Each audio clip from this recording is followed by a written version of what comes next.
Hi, and welcome to another Q&A for the San Francisco Independent Short Film Festival 2023. Thank you, viewers, for joining us. We have a great Q&A here with the filmmakers in the category Relationships and Romance. Hey, filmmakers. How's everybody? Good to Hey. see you. Thanks for joining us. I'm Jason Willis, the programmer for the Shorts Festival, and I'm very happy to be participating with these filmmakers for these lovely films. And hey, why don't you guys just introduce yourself? Tell me your name, where you're calling from, your film, and what your role is. Alicia, you're up first on my screen. Tell me a little bit about yourself and your film. Yeah, hi everyone. My name's Alicia Heron. I'm calling in today from San Diego, and my film is Nocturne, and I was the writer and director. Excellent. Thank you. Anne, why don't you go And next? sure. So my name is Anne Comedico. I'm calling in from Montreal, Quebec, Canada. Woo. And I am the writer, director, and producer of If Then Now. Excellent. Thanks for joining us. Thank And you. Gabriel, you're up next. Hey everybody, my name is Gabriel Guzman. I'm calling from Brooklyn, New York. I'm the writer, director, and producer of Speaking My Language. Excellent, lovely. Glad to have you here, Gabriel. Since Thank we you. left off with you, um, loved your film. Very, very real, very raw. What was the inspiration for it? Why'd you make it? This is towards me? Yeah, Gabriel. Okay. Okay. I'm really fascinated with the idea of love languages. I'm not sure if you guys are familiar with love languages or words of affirmations. And I was always interested in the concept of what if there's two people that could communicate with each other in their own love language, but on a more metaphorical kind of sense with telepathy. And I just wanted to expand on that notion. And when I So, expanded on so it, sorry to be ignorant. oh yeah. Just real quick, what is the love language? Make sure I understand. What is there? Well, I'm still learning it myself. I would say a love language is a way that you would want to be treated by your significant other or spouse and vice versa. So whether that's, words of affirmation or physical touch or just, uplifting them in any kind of way that you can. Those are hence love languages that will strengthen your bond and, make the relationship more worthwhile. do you believe in that? I do believe in it, though. I do believe love languages are very necessary in a relationship. I feel like in order to know your partner, you should at least know what they like, what they don't like, and what they're comfortable with. I believe, it is part of us to want to please our spouse and significant other. So I think it is important to learn somebody that you are essentially might spend the rest of your life with. Yeah. Do you ever? I agree with you. I believe in this. Do you ever feel like you're deliberately communicating telepathically, if you will, with your soulmate or a partner or whatever? Yeah, and that's the thing. I believe, when you really like connect with somebody on a molecular level, words, sentences become shortened down to just glances or just body languages or just nuances or facial expressions. Those shortened down to just, like the ticks of somebody's face, and you can understand where they're coming from or what they want just by connecting with them on this transcendent level. So yeah, and hence that is kind of where that telepathic communication stems from, just Yeah. knowing somebody on that molecular level. Right. Uh, and what was the inspiration for your film? Let me just ask you that question. Well, there were several themes and ideas that came up, but for me, it was a lot about memory and flashbacks and how you could kind of be in two places, even though you're in like one place, like in the past and in an imaginary kind of moment or just in your mind something that you wished could have happened. So, and part of that whole inspiration is also about memory loss and trauma, and so sometimes your version of what happened is a little dislocated from what reality might have been, or it's just your perception of how things went down. So that's kind of the premise that I started off with, where perception is really how reality is, how we see it. Yeah. Well, and it's funny. Your characters are almost speaking a love language too, like in Gabriel's film. And you have some nice tricks in your movie as well. Yeah, I have a couple of tricks up my sleeve. And there's very little spoken language. I mean, I like the whole process of filmmaking. So if you can do things with the camera or through montage or even DIY kind of stuff, just camera lock and transitions that lead from one place or a moment to the other. That was something that was important for me to have that language. Like Gabrielle is saying, my film is a language in itself, I guess, in a way, because once you're watching it, things kind of happen in that world and they stay in that world. So language becomes almost not kind of irrelevant at some point. Yeah. And there's very little dialogue. Yeah, I know. There actually is very little dialogue. And then, if you will, Alicia, in addition to much dialogue, the music, there's a love language there too. There's several languages being spoken in your film, if I may. Yeah, absolutely. Music is kind of the only place where things work out for those two, right? They try, but So, sorry to interrupt, but I'm engaged in all your movies, so I'm inspired to ask questions. It leads me out many questions. Do you think your couple should be together? Like, I mean, I'm not spoiling anything. They don't end up together, but you know. Yeah, no, they don't. But that's not for lack of trying. Right. I'm upset that they're not together. Yeah, it kind of just came about where knowing that I wanted to kind of highlight, a musical piece and then kind of make the film a version of a musical piece itself. That kind of just on the page, it just kind of kept being the only place where things really synced up for them. And then, they couldn't get it together otherwise. Right. Was the inspiration music first? I think so. I'm a huge period, like I really am obsessed sort of with his period work. And I wanted to, in similar to like Anne's theme, when you look back and you think about things that have happened, it's really just how we remember them. So I'm kind of fascinated with how we remember history and how when we look at history, we kind of imprint our current biases on it. Yeah. So I wanted to make something that felt like it could be happening today, but was relevant to what the world was like in the 30s. Right. And now all these films also are visually engaging, satisfying, pleasing, interesting. Alicia, yours is a period piece, great production value, in a single room for the most part, if I can remember correctly, right? I mean, really nice quality. Yeah, thank you. That was actually in the house that I was living in when I was stationed in Newport, Rhode Island. Wow. I was there for department head school in the Navy. And I just kind of looked at that space and it was built in 1922. So I lived in that space and kind of the story just kind of came together. And I also am a seamstress, so I did the costumes. Wow. And my favorite part about that, which I just say to anybody, irrelevant of what question I've been asked, is that the party scene, the background, those are all naval officers. Those are all my classmates. Yeah. Hey, you use the resources you have available to you in independent filmmaking. That's right. Gabriel, too, really nice signature style, if you will, whether it was delivered or not, using 16 millimeter film.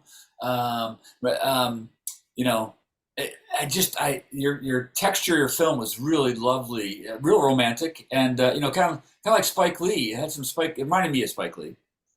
No, thank you for that so much, honestly. Though it was my first time shooting on Super 16 too, and I really wanted to, stay true to the format of film. I stayed away from video and the digital format, and shooting on film was just going back to like this ancestry of film kind of filmmaking. So it was such an amazing experience with great collaborators too, honestly. Like my DP was just a wizard with film. Yeah, and it seemed like, of all the formats you could choose, that you chose that for New York City, for your locations, for the Ferris wheel. It seemed to be the right choice, Yeah, it does, because I feel with film also too, it feels like also a restitching of memory in a way also too with this story too. It kind of has this kaleidoscopic feel, and I always wanted the film or story to feel kind of like a poem, something you would watch at a museum or at an exhibit, not necessarily at, a movie theater, but something that just flows, that feels kind of like a memory, sort of Yeah, yeah, in that regard. Yes. yeah. Thinking about it now too, it's kind of like the medium you use, the way you did it, it enhances the couple's or the relationships in the film. You know what I mean? It's like it's their memory, it's their relationship, and Hmm. it's a little grainy, and it's a little, you know what I mean? It's just nice. It's Yeah, texture. and it just magnifies all those emotions more. Yeah, exactly, exactly. Now, Anne, I'm trying to remember, like, you had like animation with the person talking. That was clever. That was Yeah, like the talking person's back to the talking to. character. You had a ball with the swinging with the face in it, I think, or something like that, right? Yeah, the Newton's cradle is an important element in the story. Talk Um, about some of the visual styles you used. so yeah, well, But talk the about the anime. I animation. love when the soulmate or the memory is talking back to the character on the Yeah. drawing book. Well, thank you for saying that. I mean, the drawing for me was, I mean, the main character is an artist, so he's got his whole studio is part of the story as well, and so his whole creative process is sort of the catharsis, and it brings him in touch with this woman that he was with that got swept away in a tsunami, and he's drawing and just going with the flow, and that drawing appears and starts to talk to him and brings him back to a past memory that could have happened or maybe was imagined. So there were a lot of techniques. I mean, camera lock really was a wonderful. It was the first time I'd ever done it, so we did in camera transitions where you have a flashback and people appear. It's really quite uh, a great DIY kind of technique. The animation, I was really fortunate to work with a company that's very talented, and they actually do a lot of service for big budget films out of Hollywood and all over. Wow. And yeah, Mark Hall, he's incredible, and he was with the project. It took a long time to make this film, and it ended up being really expensive, even though a lot of people just kind of came in on, on passion. And it was and the Newton's cradle, for me, Isaac Newton was a character that was kind of in the ether in this story, because it's all about time and space, and that's what ended up on my poster, is love is beyond time and space. And that's where I wanted to go, was that this person is in love with a woman. She may exist, she may only be an imaginary person, but the love that he feels is real. And when she appears at the end of the film, she's Yeah. not the drawing anymore, she's real. It's So funny. I just realized to myself, recalling all your films, I've had these sensations. Everything that you guys touch upon, the topics or themes, I've now experienced myself. Like I think I've fallen in love with imaginary soulmates in my dreams. Um, I've missed connections that I wonder if I should have been with them, and then I've spoken languages cerebrally without even moving my mouth with partners, I think.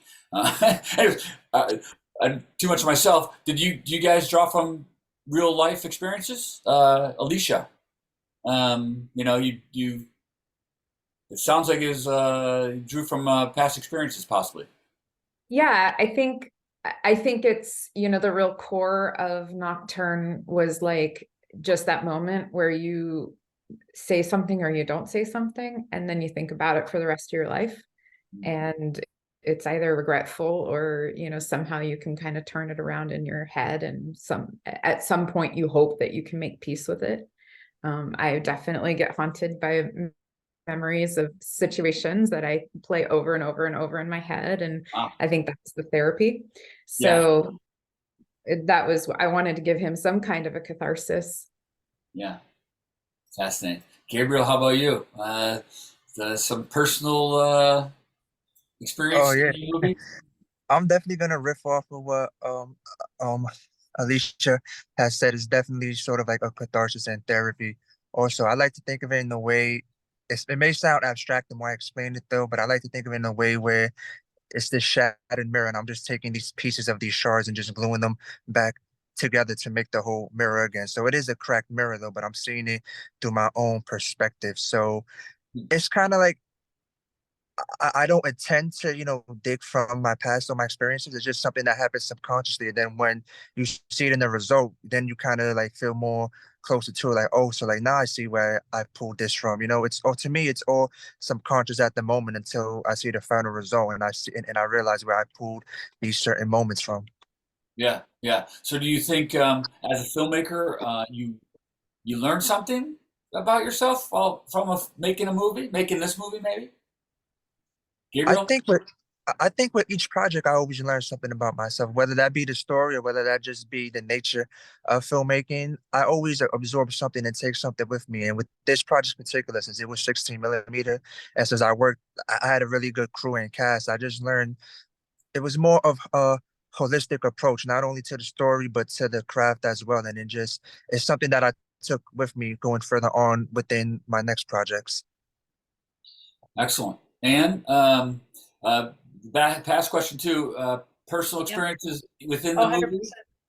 Yeah, 100%, 100%. I think that is like the biggest part for me. It was actually um through what was going on with my dad at around that time, where he was starting to be a little confused about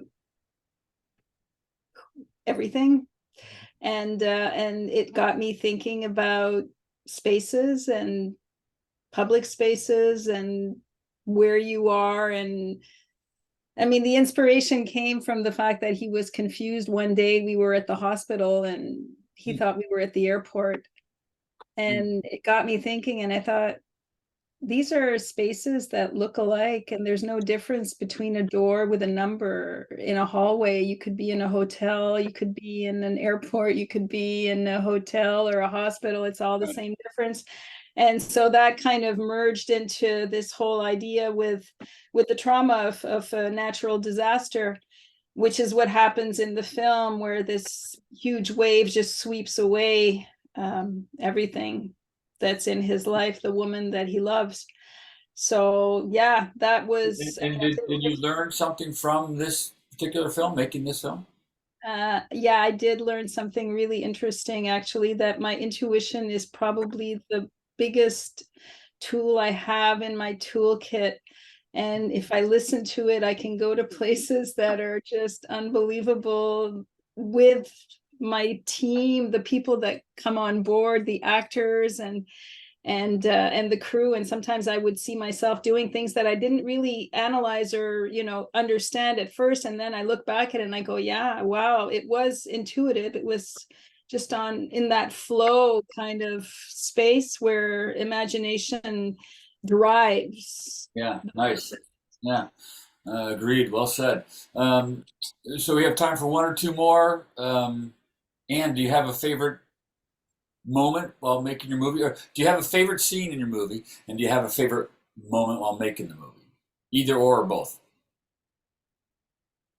That's really tough. Yeah, it's a really tough question, because I'm not even sure. Like, I have to kind of play it through my mind and think Right. about what I like. I mean, there's the trick sync, that we had to put together a whole rig, and that Mm. was really exciting to bring everybody together for that, because it took a lot of people to get all that working out. But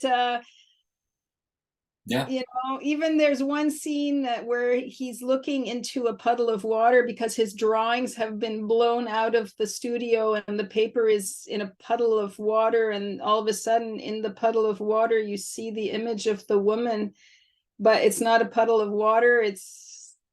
Well, it is, but it looks like a mirror. So you discover, so that kind of stuff, that's one thing leading into another in the transitions. I think that for me is probably the favorite part, is how it was kind of fitting the pieces of the Yeah, film you pulled it together. off, and then the viewer, it's seamless for the viewer. Yeah, Yeah.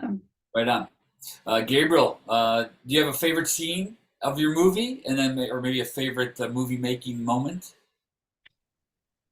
From speaking my language, one moment that really stuck out to me was that I enjoyed filming a lot was the Ferris wheel sequence. It just felt, it just, the whole, just being on the Ferris wheel already harkens back to this like romantic idea though. So just being able to shoot on the Coney Island Ferris wheel without permission though. So we kind of had to do it like in like a DIY kind of like guerrilla Sure. filmmaking kind of way though. And just being in that small little shaky cart going up into the sky and touching the sun though was a very, precious moment. And we stood up there for quite some time too. So that was a highlight of the experience. That kind of highlights the story of speaking my language. Yeah, right on. Alicia, a favorite scene or movie making moment, or both? Yeah, well, the lead actress is my sister, and she's almost Wow, completely untrained. So I'm a directing fan. I her, told her I'm a fan. I'm a fan. she's amazing. So, working with her and I mean, I love directing actors. I love it. I love like helping them have safe space and pushing them and letting them sort of discover something else they have inside of them. So that whole process of just being in the room and being so connected with both of the actors was really special, and just getting to see her do things that she didn't know she could do and I didn't know she could do them. That was great. Yeah, yeah, yeah. Well, anything you guys want to add that I didn't ask, since we got just a couple more minutes here? In the meantime, I'll just say one more thing, because it just remind me of this. Speaking of chemistry, how did you create that chemistry? Alicia, I ended on you. You just gave him the safe space, and is it all casting? You just get lucky? Is it? Yeah, it's partly casting. So the actor is actually Don Johnson's son, Jesse, Huh? and my sister and he went to high school together, and they have a very, very tumultuous past. So I have to admit there were times where I kind of like triggered that and just kind of let them become themselves, and let that play out. But I tried to, I tried to reshape that into the story, right? Because it's not fair to just let people have those really extreme experiences and abandon them in the Right. moment. So it was always in service of the story, and it was always in service of, what the professionalism of being in a space and Sure, sure. tackling difficult material. But yeah, there was a lot to work with there. Wow, very clever, Alicia. And how about you? How'd you create the chemistries between your actors?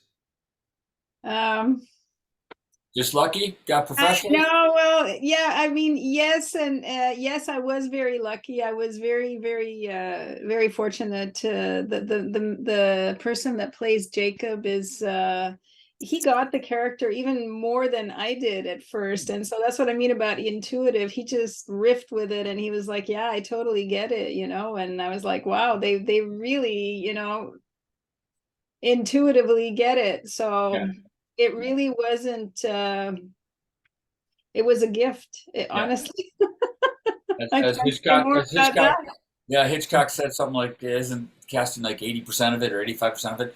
Yeah, Gabriel, how about you? Did you just get lucky, or did you cast well, or how'd you get the it chemistry? was it was a bit of both though, because I didn't use a casting directly because I knew from my last experience they cost so much. So I took a gamble and I went on Instagram and I just reached out to these two people and they wanted to be part of the project and they brought themselves to the character. Like the first Yeah, time we met, we had a picnic and a little table reading in Central Park, and they were just natural. They brought pieces of themselves, and the chemistry was already there, honestly. And it right was on. kind of the way I had explained the movie was just imagine the movie more so as a silent film in a way. So you're using more so like nuances, facial expressions, and I believe that kind of made the process more easier to navigate with from their performances. But overall, the chemistry was already there from day one. Well, it comes across on screen. All your Thank you. films, it comes across. They work well. You did really well, guys. Love your films. I'm a romantic at heart. It really touched my heartstrings. So well done. Thank you for making your films. Congrats on making the movies. and getting into our film festival. Thank you. Thank you so much. Well, that's all the time we have. Thanks, viewers, for watching another Q&A. Check out more great indie films at sfindie.com, and thanks for the filmmakers here for the program Relationships and Romance. Bye, filmmakers. Bye.